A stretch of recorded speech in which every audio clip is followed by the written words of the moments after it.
जिस तरह की भाषा का प्रयोग किया है राव इंद्रजीत ने, उससे लगता है एक पुराना शेर याद आ रहा है। कहते हैं कि तुम्हारे लफ्ज़ों से लग रहा है कि तुम्हारी दौलत नई नहीं है। तो क्या इस देश में या इस प्रदेश में, हरियाणा में, केवल एक ही जाति के लोगों ने शहादत दी है? एक ही लोगों ने त्याग और बलिदान दिए हैं? जैसे उन्होंने कहा, पंजाबी समाज के 2 पार्षद आए, पंजाबी समाज की औकात दिखाने की जो बातें उन्होंने की हैं मंच के माध्यम से, वो शायद उनके स्तर की नहीं थी। उनकी फ्रस्ट्रेशन दिखाई दे रही थी क्लियर। तो संगठन में भी पंजाबी समाज का महामंत्री बना हुआ है संजय भाटिया, फिर आपके मंत्री इतने पावरफुल है, एक डिप्टी स्पीकर है किशन मिड्डा है, अनिल विज है, इतने पावरफुल मिनिस्टर पंजाबी समाज से बने हुए। ऐसे तो और समाजों के लिए इतने पावरफुल मंत्री भी नहीं है, संगठन में लोग भी नहीं है।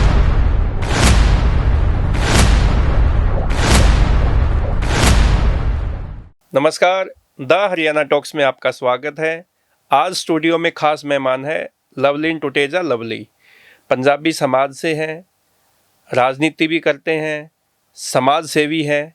तो आज हम लवलीन टुटेजा से बातचीत करेंगे।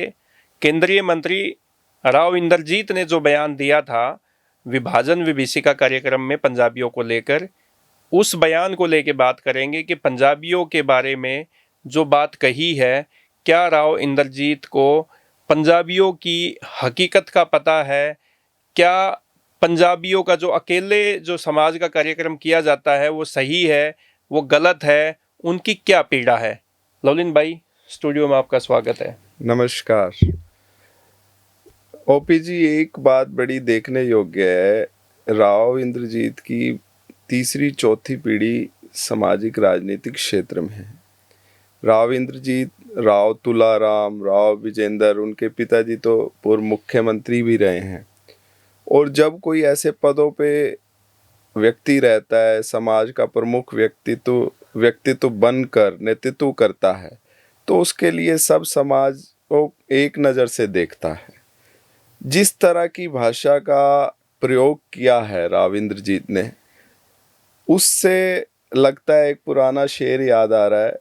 कहते हैं कि तुम्हारे लफ्ज़ों से लग रहा है कि तुम्हारी दौलत नई नहीं है।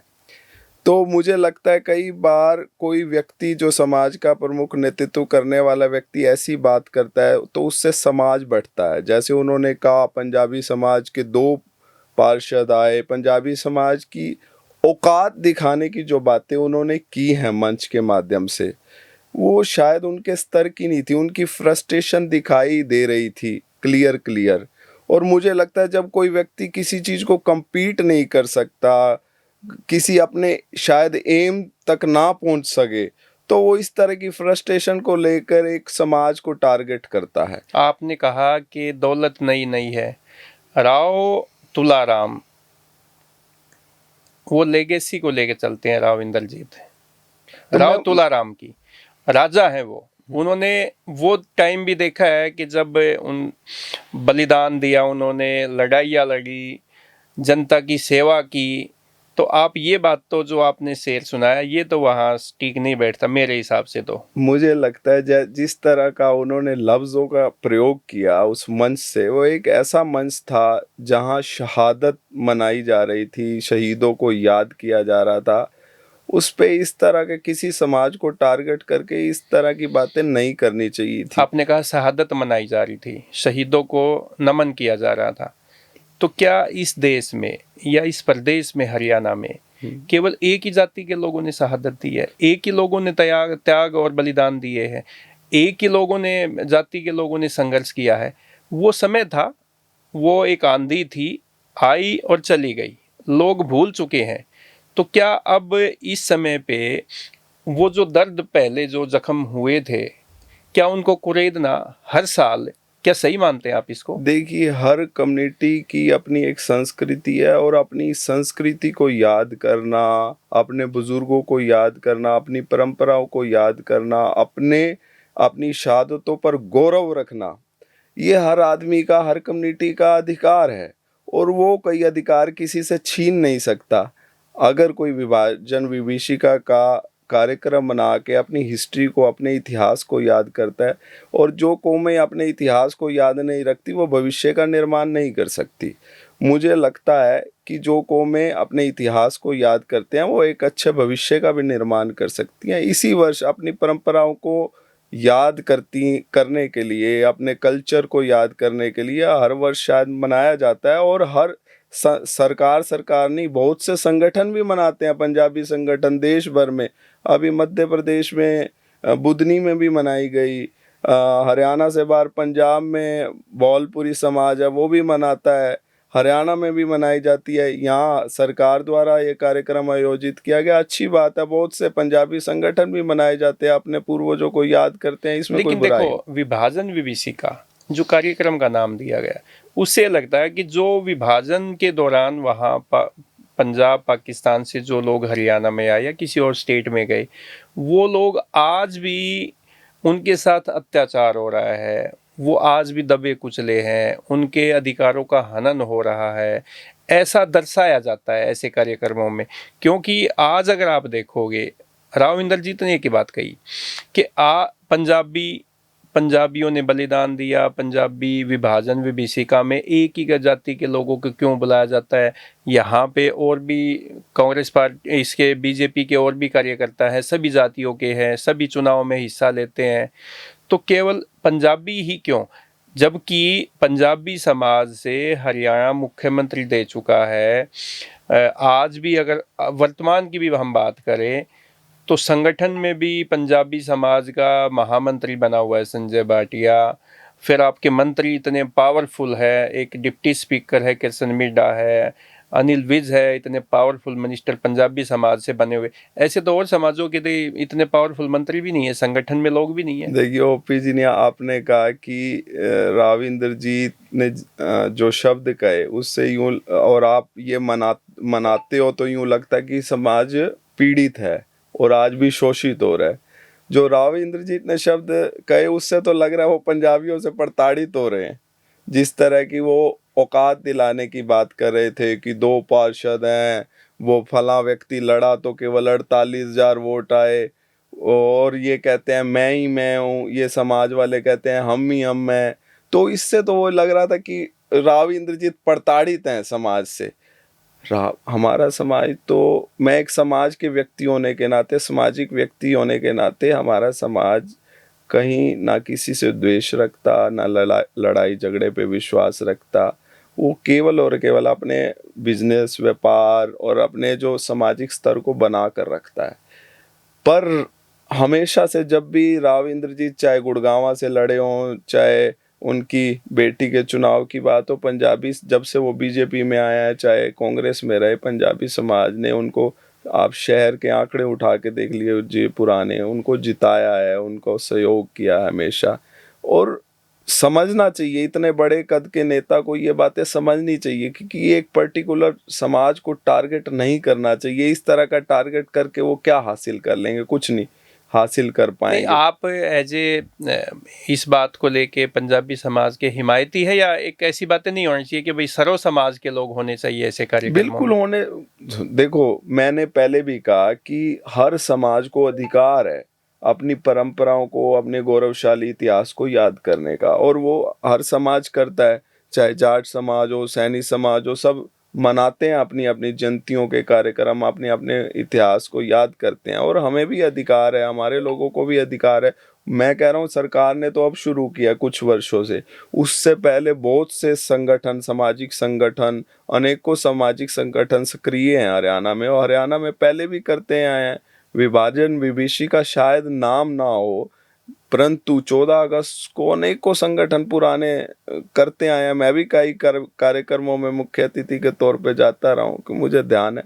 तो ये कोई वो नहीं है, परंतु ये बहुत बड़ी इम्पोर्टेंट चीज है कि इस स्तर का एक नेता जिसकी लेगेसी चलती आ रही हो, वो किसी पर्टिकुलर समाज को, हो सकता है वो मनोहर लाल जी से प्रताड़ित हो और वो इस नाते से पूरे समाज तो इस बात को तो आप मानते हैं कि आज पंजाब भी प्रताड़ित कर सकते हैं, प्रताड़ित होते नहीं? बिल्कुल करने की ये तो स्थिति मानते में हो ना? होंगे, बिल्कुल करने की स्थिति में आज समाज एकजुट हुआ है। निश्चित रूप से समाज एकजुट हुआ और उसने ताकत दिखाई है अपनी। आज हरियाणा के अंदर हमारे अच्छे मिनिस्टर बने, अच्छे हमें मुख्यमंत्री भी दिया। ये सारे सब समाज ने एकत्रित होकर किया। देखो, एक समय आता है, हर समय हर व्यक्ति को हर समाज से मौके मिलने चाहिए, वो मिले। और शायद इसमें किसी को फ्रस्ट्रेट होने की जरूरत नहीं है। राविंद्र जीत को तो हमारी यही सलाह है कि उनको फ्रस्ट्रेट होने की जरूरत नहीं है। उनको compete करें राजनीतिक क्षेत्र में, समाज अपना अपना दायरा और बड़ा करें। अच्छा, ये बताइए कि आज हरियाणा में, क्योंकि ये पॉलिटिकल बातें हो रखी है, जैसे चाहे राविंदर जीत जी ने कही हो, चाहे मनोहर लाल जी की बात हो, तो आज पंजाबी समाज राजनीतिक तौर पे कितना सक्षम मानते हैं आप?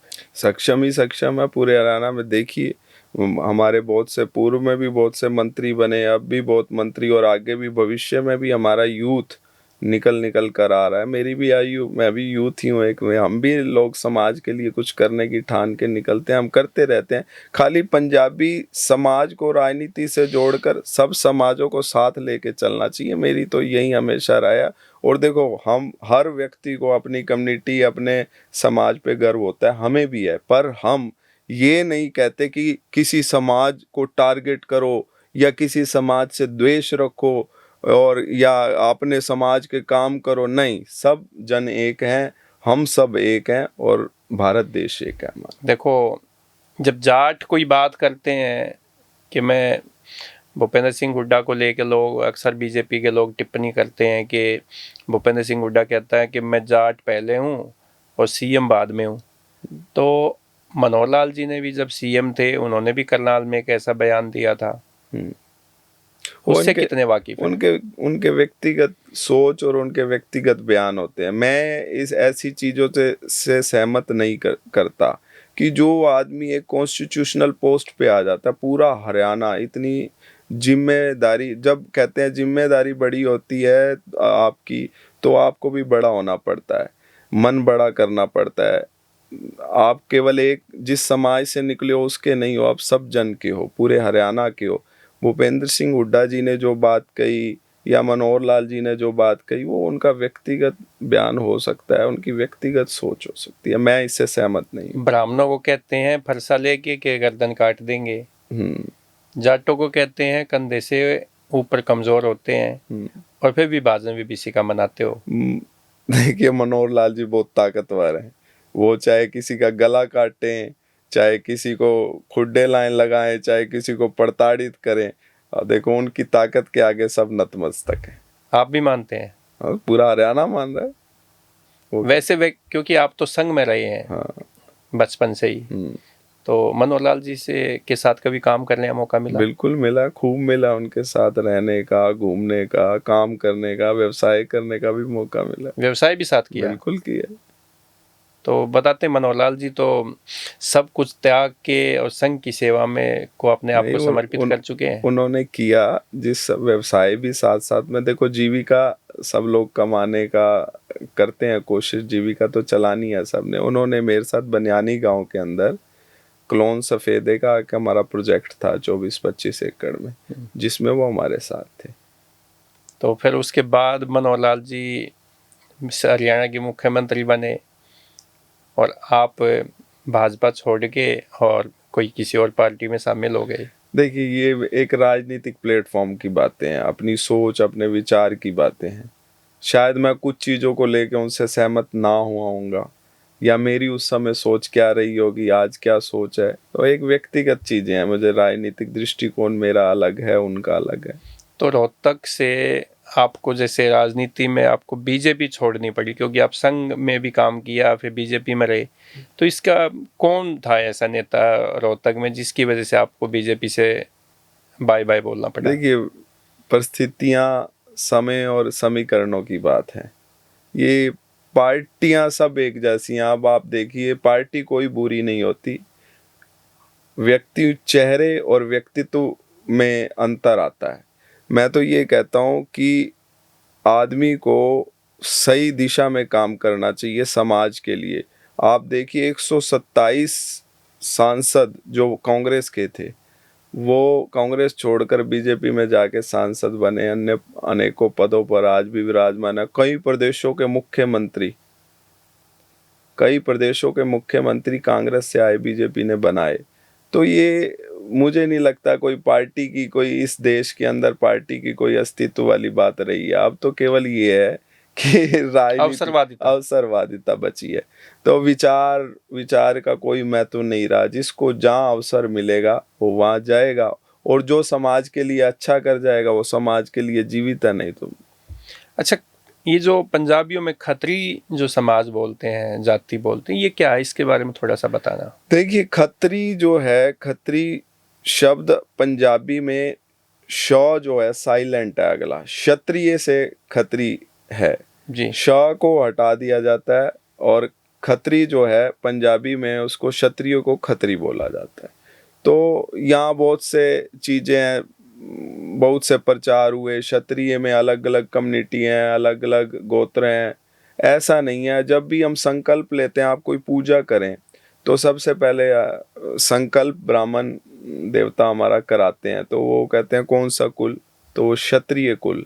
जब भी कोई पंजाबी समाज से भी कोई पूजा करेगा तो सबसे पहले उससे संकल्प करवाया जाता है। गोत्र पूछते हैं, फिर गोत्र स्थान पूछते हैं, तो किस गोत्र से हैं, किस कुल से हैं, तो क्षत्रिय ही बोला जाता है। वो पंजाब के जिस क्षेत्र में हम लोग थे वहाँ ठेठ पंजाबी थी, तो खत्री बोला करते थे, क्षत्रिय। तो आपके जो बाप पिताजी हैं, दादाजी हैं, उन्होंने आपको क्या बताया कि विभाजन विभीषिका के दौरान क्या हुआ था? देखिए, वो तो बड़ा कहानियां तो सुनाई होगी, इतिहास तो बताया ही होगा। बहुत भयानक दृश्य था उस समय। और जैसा उन्होंने बताया, देखो आंकड़े कुछ भी कह सकते हैं। 10 लाख लोग मरे, 11 लाख लोग मरे, जो आंकड़े वास्तविकता सरकारों ने जारी किए। मुझे लगता है किसी भी युद्ध, द्वितीय विश्व युद्ध में भी इतने लोग नहीं मरे होंगे जितने उस समय इस विभाजन के अंदर में। 20 लाख लोगों से ऊपर लोग उस समय अपने प्राण त्यागे। उस समय पता नहीं उस समय की सरकारों ने क्या सोचा, ना कोई सिक्योरिटी दी, ना कोई सोशल सिक्योरिटी दी, कि क्या सोचा, इतने लोगों ने अपने प्राण त्याग दिए। बहुत भयानक दृश्य था। हमारे वहाँ हमारे बुजुर्गों ने बताया कि उन्होंने अपनी बच्चियों के, अपनी पत्नियों के, ताकि वो दूसरे ऐसे लोगों के, गलत लोगों के हाथ ना लग जाए, उनको कुओं में धकेल दिया, आग लगा दी, गले काट दिए।